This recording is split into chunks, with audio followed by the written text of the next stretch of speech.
Brothers and sisters, sorry for coming to you at this late hour. I've already recorded this update on Donald Trump once today, and for whatever reason, the video is corrupted. So I figured I would just come to you live from where I am and give you the update so we make sure we got it done today. This stuff just keeps moving, right?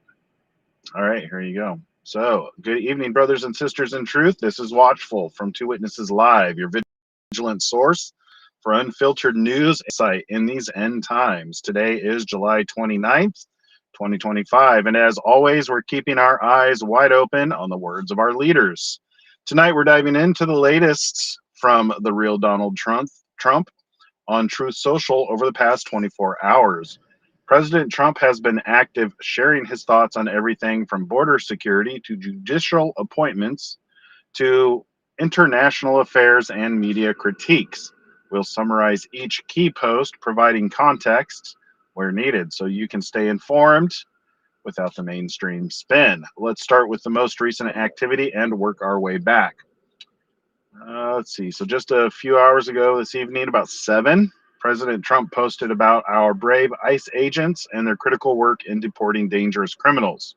He wrote, "Our brave ICE law enforcement agents are getting the worst of the worst criminals out of our country: terrorists, pedophiles, MS 13 gang members, murderers, rapists, drug and human traffickers. They're getting these sleaze bags, the scum of the earth that crooked Joe Biden let in, out of here and getting them out fast. We need more courageous men and women to make America safe again. Join ICE. Join ICE now. We will take great care of you just like you take care of us."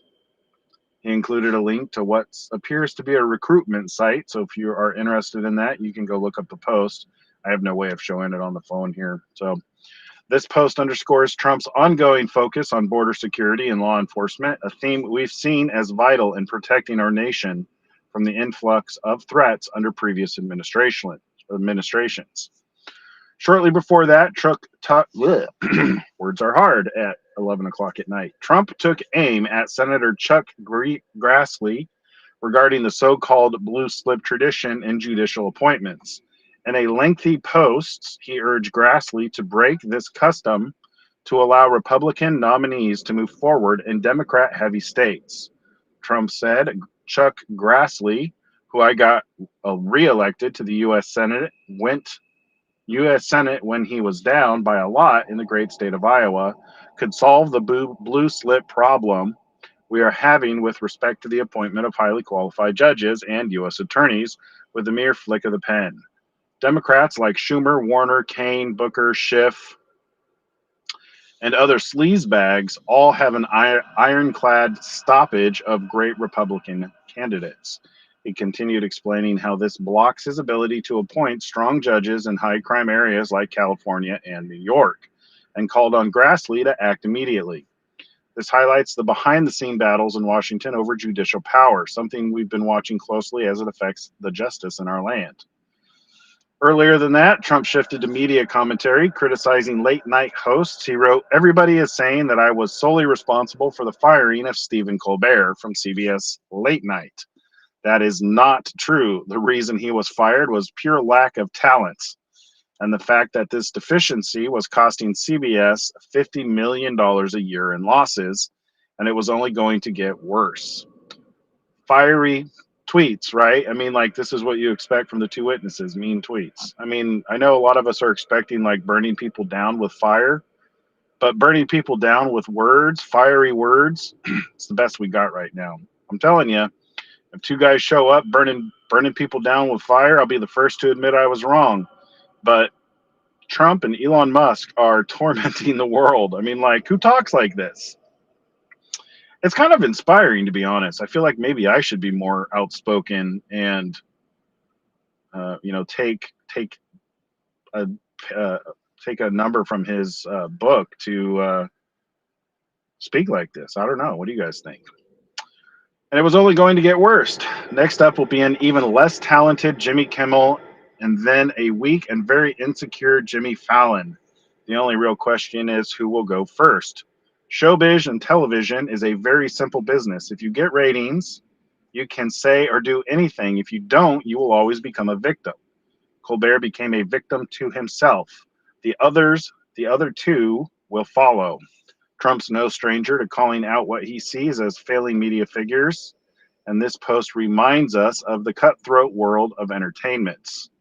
Prior to that, he had a short, sharp jab at Fox News contributor Jessica Tarlov, saying, "I can't stand Jessica Tarlov of The Five. She's a real loser, Donald J. Trump." Straightforward and unfiltered, as we've come to expect from the president. Earlier in the afternoon, Trump shared several videos. One, two, three, four of them.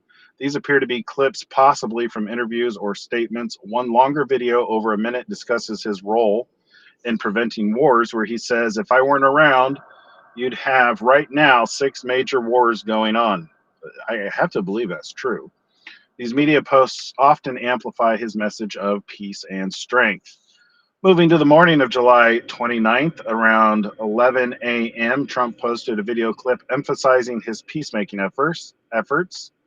And at about 9 a.m., he addressed a tragic shooting in Manhattan, saying, "I have been briefed on the tragic shooting that took place in Manhattan, a place that I know and love. I trust our law enforcement agencies to get to the bottom of why this crazed lunatic committed such a senseless act of violence.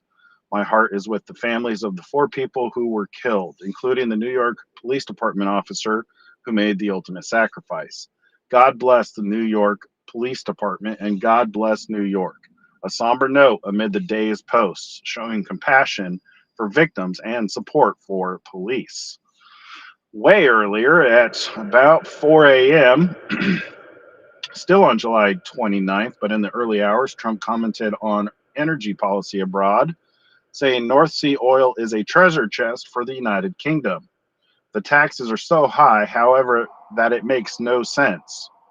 They have essentially told drillers and oil companies that we don't want you, incentivizing the drillers fast.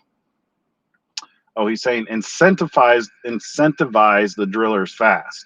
A vast fortune to be made for the UK and far lower energy costs for the people. This ties into the border push for energy independence and lower costs. Now, shifting back to July 28th, in the evening, about 11 p.m., Trump clarified reports about China. The fake news is reporting that I am seeking a summit with President Xi of China. This is not correct. I'm not seeking anything. I may go to China, but it would only be at the invitation of President Xi, which has been extended. Otherwise, no interests. Thank you for your attention to this matter, setting the record straight on foreign relations. Prior to that, on the 28th, about 10:30, that same night, he boasted about recent achievements. "I'm insane. I'm in Scotland now after having just completed the EU deal," and numerous others. The United States is doing great, to put it mildly, accompanied by what seems to be an image likely from his trip. Earlier on July 28th, about 7 p.m., Trump shared a video thanking someone named Bill, possibly a supporter or colleague, saying, "Thanks, Bill." About 11 a.m. on July 28th, he highlighted diplomatic successes, saying he just spoke to the acting Prime Minister of Thailand. We covered some of this yesterday. And Prime Minister of Cambodia. "I am pleased to announce that after the involvement of President Donald J. Trump, both countries have reached a ceasefire and peace. Congratulations to all by ending this war. We have saved thousands of lives. I have instructed my trade team to restart negotiations on trade. I have now ended my many wars in just 6 months. I am proud to be the president of peace." He emphasizes that a lot, doesn't he? This post celebrates his role in global peacekeeping, a recurring theme throughout the day. There was also several images and videos shared without additional context, likely reinforcement of his message, such as graphics and clips from events. All right, folks, that's a wrap on President Trump's Truth Social activity over the last 24 hours. We got bolstering our border to brokering peace abroad and calling out media bias. Trump remains a force in shaping the narrative. As we watch these developments, remember the words from Revelation, "Behold, I am coming soon." Stay watchful, stay informed. And if you appreciated the summary, hit that like button, subscribe to the Two Witnesses, and turn on notifications. I'll be back tomorrow with more updates. God bless you all, and God